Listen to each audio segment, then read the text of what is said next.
안녕하십니까. 사회과 교육과정에 대해 말씀드리도록 하겠습니다.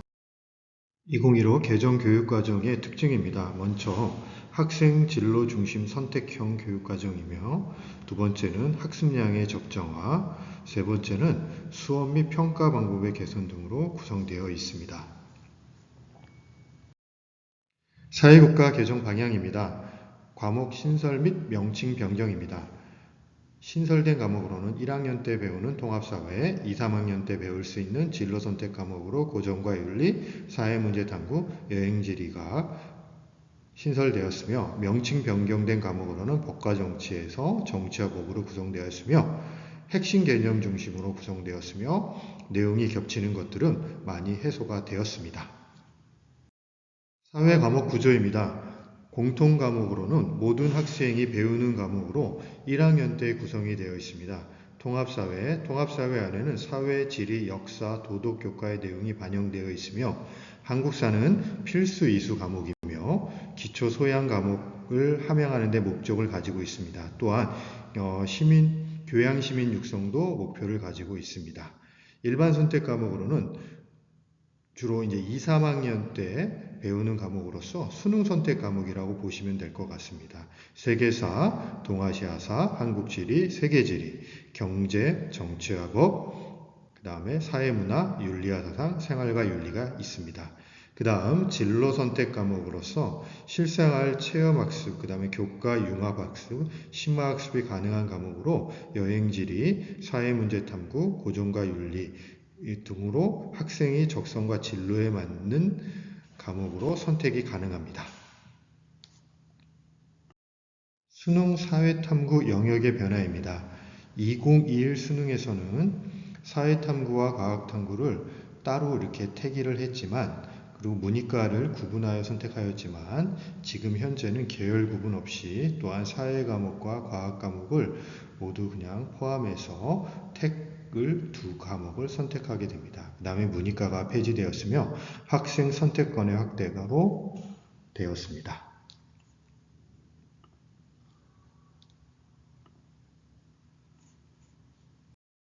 공통과목 한국사에 대한 이야기입니다. 한국사의 구성과 특징은 7개 대주제와 27개 소주제로 체계적으로 구성되어 있습니다. 정치사를 중심으로 한 통사적 접근, 그 다음에 고대부터 현대까지 시간 순서에 따라 구성되어 있으며, 한국사는 필수 과목으로 학교당 3시간 수업을 하고 있습니다. 통사적 접근과 내용 구성은 정치사 중심의 흐름 속에서의 서술되었으며, 경제, 사회, 문화사 내용도 포함되어 있으며, 역사적 사실과 개념 중심의 학습, 역사적 사고력, 통찰력을 함양하는 과목으로 구성되어 있습니다. 통합사회에 대해서 말씀드리도록 하겠습니다. 통합사회의 구성과 성격은 사회, 지리, 역사, 도덕 교과의 내용을 통합적으로 반영하고 있습니다. 학생들은 통합적 사고력을 함양할 수 있습니다. 기본 5단위에서 4단위로, 단위라고 하는 것은 시간입니다. 기존엔 5시간 분량에서 4시간, 일반 학교에서는 주로 3시간 정도를 진행하고 있습니다. 그 다음에 삶의 이해의 환경 영역을 구성하였습니다. 행복, 자연환경, 그 다음에 생활공간 등의 구성으로 되어 있습니다. 이 부분들은 주로 윤리 또는 지리교사가 담당하고 있습니다. 인간의 공동체 영역, 인권, 그 다음에 시장, 그 다음에 정의 부분을 이야기합니다. 이 부분은 주로 일반사회의 교과에서 주로 담당을 하고 있습니다. 이렇듯 4개 교과가 구성이 골고루 파트별로 나눠져 있습니다. 교과 내용 반영은 전공 구분 없이 한 명의 교사가 수업하는 것을 권고하고 있습니다. 하지만 학교 현장에서는 나눠서 하는 사례가 상당히 많이 있습니다. 사회 변화와 공존의 영역에서는 문화, 그 다음에 세계화, 세계 시민 의식의 함양에 대해 나타나고 있으며, 지속 가능한 삶의 영역에서는 인구 문제, 그 다음에 지속 가능한 발전 추구, 그다음 미래 주규촌의 문제 예상 등으로 나타나 있습니다. 수업 운영 및 평가 방향에서는 활동 중심의 교과서 기술 방식을 로 개선하였으며, 각 전공별 심화 내용이 추가되었습니다. 등급 산출이 이루어지는 과목으로서 평가 방식을 적용하고 있습니다.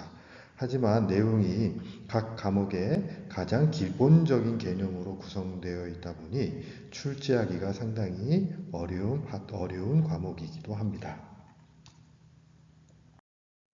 다음은 역사과의 세계사 과목입니다. 성격을 보시면 세계 여러 지역의 문화적 특징과 역사적 형성 과정을 비교의 관점에서 탐구하는 과목입니다. 구성 내용으로 보시면 6개 대주제, 16개 소주제로 구성되어 있으며 주요 지역의 역사를 중심으로 세계사의 큰 흐름을 파악하고 있습니다. 학습에서는 서양사 비중이 높으나 중국사, 일본사의 비중도 비중 있게 구성되어 있으며 역사의 흐름과 개념의 본질을 이해하는 데 중심입니다.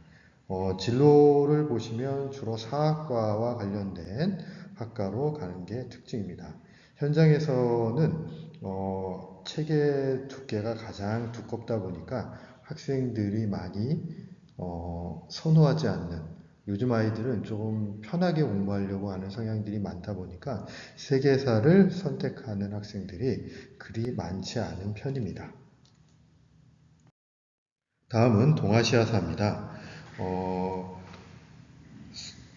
동아시아사의 성격과 목표를 보시면 한중일을 중심으로 구성되어 있으며 그 외 몽골, 베트남 등의 동아시아 국가도 포함되어 있습니다. 각국의 관계와 교류의 역사 이해, 동아시아의 역사 인식 문제 해결을 목표를 가지고 있습니다. 내용 체계와 학습 방법은 5개 대주제와 16개 소주제로 구성되어 있으며 한중일 관계사의 중심의 주제를 주로 탐구합니다. 사료, 연표 등 종합적인 접근이 필요하며 각국의 고유한 역사적 흐름을 파악하는 형태로 구성되어 있습니다. 세계사보다는 동아시아사가 학생들에게 좀 익숙하다 보니 많이 선택하고 있습니다. 역사과의 수업의 기대 역량을 보시면 역사과 교과의 역량은 자료를 비교, 분석, 비판, 종합하는 활동을 통한 역사적 사고력의 신장, 한국사와 세계사를 연결하는 성격, 역사적 사실 해석 및 흐름 분석 능력을 역량으로 키워줄 수 있을 것 같습니다. 세계사의 교과 역량을 보시면 다양한 문화와 가치를 이해하고 존중하는 태도 함량, 사건이나 문제를 집단 간의 상호관계 속에서 파악하는 분석 능력이 기대 역량입니다.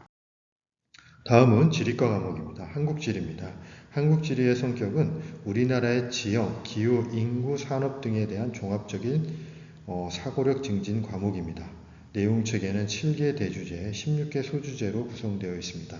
국토 인식부터 지역 이해까지 포괄하고 있습니다. 특징은 지역 분석과 지속 가능한 국토 설계 중심, 융합적 접근으로 통합적 분석 가능한 과목입니다. 과거에 비해 학생들의 선호도가 많이 떨어져 있는 과목입니다. 그 이유 중에 하나는 학생들이 이 과목을 외워야 하는 과목이다라고 판단하고 있는 것 같습니다. 외워야 될 게 많다. 그러니까 어느 지역에서 생산되는 자원, 이런 것들이 지도를 그려가면서 공부했던 기억이 나는데요. 학생들은 그런 외움을 하려고 하지 않는, 그러다 보니까 요즘 학생들의 선호도가 많이 떨어져 가고 있는 과목 중에 하나입니다. 다음은 세계지리 과목입니다. 세계지리의 성격과 목표는 세계 여러 국가와 지역의 공간적 상호의존과 갈등의 본질을 파악하는 과목입니다. 환경과 문화의 공간적 다양성에 대한 소양 함양, 세계 공전과 번영의 길을 모색하는 안목을 개발하는 목표를 가지고 있습니다. 내용 체계 및 특징으로는 8개 대주제와 16개 소주제로 구성되어 있으며 세계화와 지역 이해부터 평화와 공정까지 포괄하고 있습니다. 종합적 통찰력 개발에 중점을 두고 있습니다. 요즘 학생들의 선호도가 올라가고 있는 과목입니다. 그 이유 중에 하나는 수능에서 조금 쉽게 출제되고 있다고 지금 알려져 있습니다.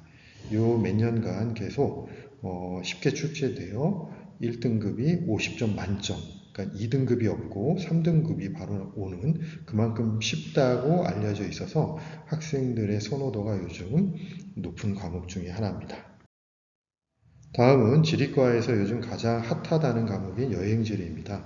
진로 선택 과목으로 9등급제 과목이 아니라 성취도 A, B, C로만 구성되어 있습니다. 그러니까 A는 시험 결과 80점 이상, B는 60점 이상, 그 다음에 C는 나머지 등급대가 나옵니다. 그러니까 어떻게 보면 절대평가의 과목이라고 보시면 될 것 같습니다. 그러다 보니까 시험을 보는 게 아니라 수행평가만으로 성적이 산출되는 과목이기도 합니다. 여행지리의 성격과 교육적 가치는 여행이라는 주제와 형식을 통한 지리적 관찰력, 감수성과 의사결정력 함양을 목표로 두고 있습니다. 내용체계 및 학습활동은 6개의 대주제와 12개의 소주제로 구성되어 있으며 여행의 의미부터 미래사회의 진로까지 포함하고 있습니다. 지리정보 탐색 및 문제 해결력 향상 활동을 중심으로 가지고 있으며 통합적 탐구 및 의사결정 능력도 학습활동으로 구성되어 있습니다. 그래서 지리과 수업의 기대 역량은 크게 3가지입니다. 종합적인 정보 수집 및 정리 능력, 그 다음에 다양한 학문의 기초 역량, 그 다음에 실용적 지역 정보 활용 능력을 기대하고 있습니다. 다음은 일반사회 과목입니다. 먼저 경제 과목을 말씀드리겠습니다. 경제 과목의 성격과 교육의 목표는 경제 생활에 필요한 경제적 사고력과 문제 해결력을 기르는 과목입니다. 경제 지식의 가치관을 형성하고 합리적이고 책임 있는 경제 주체 양성을 목표로 하고 있습니다. 내용 체계 및 학습 구성은 5개 대주제 및 21개 소주제로 구성되어 있습니다. 경제 생활과 경제 문제로부터 금융까지 포괄하고 있습니다. 경제 개념의 실생활 적용을 중심으로 구성되어 있으며 수리적 사고와 데이터 활용 능력을 요구합니다. 이 마지막에 있는 수리적 사고와 데이터 활용 능력으로 인해서 학생들의 선호도가 높지 않은 과목입니다. 점점점 경제 과목에 선택하는 학생의 수가 줄어들고 있습니다. 현재 경영경제학과를 지원하는 학생들조차도 경제학을 배우지 않고 입학하는 경우가 상당히 있습니다. 그러다 보니 어려운 과목을 굳이 선택해서 들을 필요가 없다고 판단하여 쉬운 과목으로 넘어가는 상황입니다. 다음은 정치와 법입니다. 정치와 법 과목의 성격과 목표는 바로 민주 법치국가의 시민의식 함양 과목입니다. 정치적 법적 사고력을 개발하며 다음 가치관 판단 및 문제 해결 능력 향상, 정치와 법 생활의 능동적 참여 역량을 개발하는 과목입니다. 내용 체계 및 학습 구성은 6개 대주제 및 18개 소주제로 구성되어 있는데요.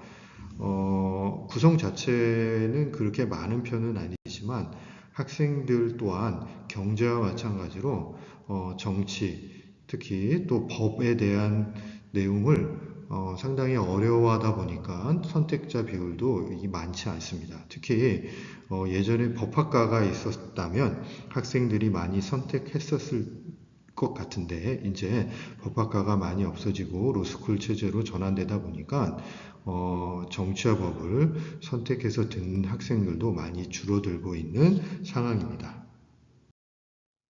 마지막 학생들에게 가장 인기가 있는 사회문화 과목입니다. 그러다 보니 좀 자세하게 구성을 좀 하였습니다. 성격을 보시면 사회 문제를 객관적이고 과학적으로 분석한 후 논리적이고 실천적인 사고 방식으로 해결하는 법을 배우는 해결하는 법을 배우는 과목입니다. 민주시민 역량 함양을 하는 특징을 가지고 있습니다. 5개 대주제 및 19개 소주제로 구성되어 있는데요. 5개 대주제가 1단원과 2단원이 뒤에 가면 3, 4, 5단원에 계속 반복적으로 구성되어 있다 보니까 학생들이 쉽게 판단하고 많이들 선택합니다. 특히 자연계열 학생들도 사회탐구를 한 과목씩 선택하는 학생들이 많이 늘고 있는데요. 그때 이 사회 과목을 선택해서 수능에 응시하는 상황이 많이 발생하고 있습니다. 앞으로는 계속 더 늘어날 것 같습니다. 특징은 사회현상의 이해를 위한 통계 분석 능력을 요구하고 있으며 수능에서 선택자 비율이 아주 높은 과목입니다. 관련 학과들은 사회 관련 학과의 연관성이 있습니다. 다음은 진로 선택 과목 중에서도 학생들이 많이 선택하는 사회문제 탐구 과목입니다. 사회문제 탐구의 성격과 목적은 사회문화의 연장선상이라고 보시면 될 것 같습니다. 사회과학 계열의 진로를 탐색할 수 있는 기회를 가질 수 있으며 사회문제 해결책 제시 능력을 함양하는 데 목적을 가지고 있습니다. 내용체계의 특징이 6개 대주제 14개 소주제로 구성되어 있는데 주요 주제가 바로 게임 과몰입, 학교폭력, 저출산 고령화, 사회적 소수자 차별 등으로 요즘 학생들에게 많이 민감한 주제, 많이 좀 우리 학교 현장에서 경험할 수 있는 주제를 가지고 있고 이 주제를 가지고 심화 탐구를 하는 학생들이 상당히 많이 있습니다. 이런 일반 사회의 수업의 기대 역량은 정치와 법은 정치적 쟁점과 법적 분쟁의 해결 과정에서의 활용할 수 있는 기본 기능과 사고력을 함양하는 데 목적이 있으며 경제 과목은 실생활에서 적용하는 능력의 함양, 그 다음에 수리적 분석과 판단력의 향상을 특징으로 가지고 있으며 사회문화는 실생활을 접하게 되는 사회 문제에 대해 해결책을 제시할 수 있는 능력을 함양하는 데 있으며 사회 문제는 사회 문제에 대한 해결책을 제시하는 능력을 함양하는 데 목적을 가지고 있습니다. 윤리 과목입니다. 생활과 윤리 과목입니다. 학생들이 가장 많이 선택하는 과목 중에 또 한 과목입니다. 그러니까 학생들이 선택하는 과목이 크게 두 가지가 있는데요. 바로 생활과 윤리, 그 다음에 일반 사회과의 사회문화입니다. 생활과 윤리의 성격과 목적은 현대생활의 모든 영역에서 발생하는 다양한 윤리 문제를 주도적으로 탐구, 성찰하는 과목입니다. 내용체계 구성을 봐도 6개의 대주제와 19개의 소주제로 구성되어 있으며 현대의 삶과 실천 윤리, 그 다음에 생명과 윤리, 사회 윤리, 그 다음에 과학 윤리 등으로 포함되어 있습니다. 그 다음에 윤리와 사상입니다. 이 과목은 또 학생들이 같은 윤리를 배우면 선택할 것 같지만 생각보다 선택하지 않는 이유가 바로 사상가들을 학생들이 이걸 이해하는 게 아니라 외워야 된다고 생각하기 때문에 많이들 기피하고 있습니다. 그래서 한국 및 동양 서양의 윤리사상과 사회사상을 통해 도덕적인 삶과 이상사회에 대한 여러 윤리적 관점을 비교, 이해하는 그러다 보니까 학생들이 싫어하고 조금은 어려워하기 때문에 선택자 비율이 많지 않은 과목입니다. 그 다음에 진로 선택 과목 중에서의 고전과 윤리가 있는데 이 진로 선택 과목 중에서도 이 고전과 윤리가 또 가장 인기가 없습니다. 바로 고전이라는 용어가 학생들에게는 많이 와닿지 않기 때문에 진로 선택 과목 중에서도 고전과 윤리를 듣는 학생들이 생각보다 많지 않다라고 보시면 될 것 같습니다. 그래서 고전과 윤리의 성격과 목적은 동양의 고전의 원문을 직접 읽고 바로 고전의 원문을 직접 읽는 것을 학생들이 많이 기피하고 있는 게 사실입니다. 내용 체계의 구성도 많지는 않지만 어떻게 보면 자신과의 관계, 타인과의 관계, 사회 공동체의 관계, 자연 초월과의 관계 등을 모두 포함하고 있다 보니까 학생들이 많이 어려워하는 과목이라고 보시면 될 것 같습니다. 윤리 수업의 기대 역량은 생활과 윤리는 실생활 속의 다양한 윤리적 문제에 대한 학제적 접근 능력을 함양하는 데의 특징이 있고 윤리와 사상은 삶의 윤리적 차원에 대한 심화된 인식 능력을 개발하는 데 있으며 고전과 윤리는 사회 공동체성의 정의로움에 대한 지향성 함양의 특징을 가지고 있습니다. 마지막으로 세특 기록 방법과 평가 유형을 말씀드리면 2015 개정교육과정의 사회과의 평가는 학생 활동의 중심의 세부 능력 및 특기사항의 기록에 중점을 둡니다. 학생의 성장과 발달에 초점에 맞춘 과정 중심의 평가를 실시하고 있으며 토론, 발표, 프로젝트, 포트폴리오의 방식으로 평가 방법을 활용합니다. 학생의 특성과 변화 과정을 구체적으로 기술하고 있으며 교과의 핵심 개념과 원리에 대한 이해도 평가, 그 다음에 실생활의 문제 해결 능력과 비판적 사고 능력 중심의 평가를 하고 있습니다. 이상 사회과 과목 안내를 모두 마치도록 하겠습니다. 감사합니다.